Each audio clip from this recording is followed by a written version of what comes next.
అందరికీ నమస్కారం.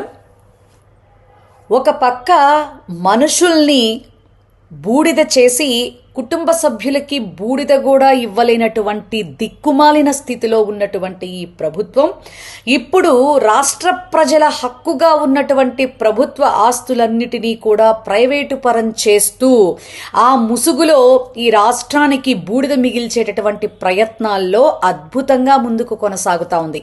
ఎందుకు చెప్తా ఉన్నామంటే, జగన్మోహన్ రెడ్డి గారు ఆయన టైంలో మరి 17 మెడికల్ కాలేజీలు తీసుకొచ్చి డెవలప్ చేయటంలో కానీ, పోర్టులు తీసుకురావడంలో కానీ, ఫిషింగ్ హార్బర్లు డెవలప్ చేయటంలో కానీ, 15,000 సచివాలయాలు కట్టడంలో కానీ, అలాగే మరి భోగాపురం ఎయిర్పోర్టుని ఒక దశకి తీసుకురావడంలో కానీ, మరి ఒక్క విషయం 2 విషయాలు కాదు, ఫ్లైఓవర్లు తీసుకురావడం కానీ, విజయవాడలో రిటైనింగ్ వాల్ కట్టడం కానీ, ఉద్దానం కిడ్నీ సెంటర్ కట్టడం కానీ, ఆయన పాలించింది 5 ఏళ్లే అయినా 2 ఏళ్లు కరోనాకి పోయినా 3 ఏళ్లలో ఆయన చేసినటువంటి అభివృద్ధి నభూతో నభవిష్యత్.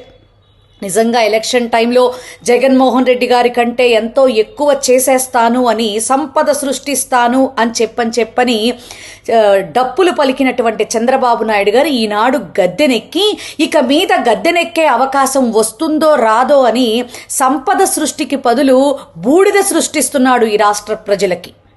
ఎంత దారుణం అంటే, ఈ రోజున కాదేది అనర్హం అన్నట్లుగా ప్రైవేటు పరం చేసేస్తున్నాడు ప్రతి ఒక్కదాన్ని. మెడికల్ కాలేజీలు కావచ్చు, పోర్టులు కావచ్చు, ఫిషింగ్ హార్బర్లు కావచ్చు, రోడ్లు కావచ్చు, రిషికొండ భవనం కావచ్చు, సింహాద్రి అప్పన్నకొండ కావచ్చు, విశాఖ భూములు కావచ్చు, విశాఖ స్టీల్ ప్లాంట్ కావచ్చు, 1 కాదు 2 కాదు, ప్రతిదీ కూడా ప్రైవేటు పరం చేసి తన గుత్తేదారుల జేబులు నింపేటటువంటి ప్రయత్నంగా తనకు, తన కార్యకర్తలకు, తన పచ్చ పార్టీ నేతలకి మాత్రమే మళ్ళీ ఈ అవకాశాలు కూడా అందిపుచ్చేటటువంటి విధంగా, అందులోనూ మళ్ళీ స్వామి భక్తి చాటుకుంటూ, ఎందుకంటే తను గద్దెనెక్కటానికి ఎవరెవరైతే సపోర్ట్ చేశారో వాళ్ళందరికీ కూడా సపోర్ట్ చేసేటటువంటి విధంగా వాళ్ళ జేబులు నింపే ప్రయత్నంగా, మరి దీపం ఉండగానే ఇల్లు చక్కబెట్టుకుందాం అనేటటువంటి కాన్సెప్ట్లో ఈ రాష్ట్ర ప్రజల భవిష్యత్తును తాకట్టు పెట్టి, భవిష్యత్తులో ఈ రాష్ట్రానికి